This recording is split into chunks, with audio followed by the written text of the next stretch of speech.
Сотрудники сада любят своих малышей, находят не только индивидуальный подход к каждому ребенку, но и активно работают с родителями.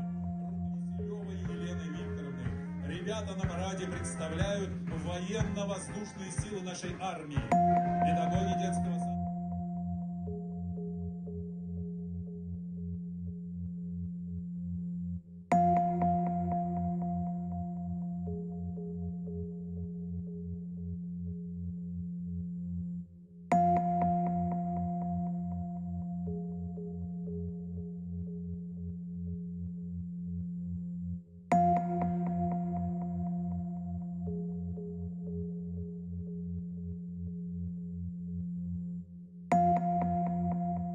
Вся педагогическая и родительская, на мой взгляд, задача сделать так, чтобы этот человек 4 или 5 лет научился выбирать, научился принимать решения, научился говорить «нет».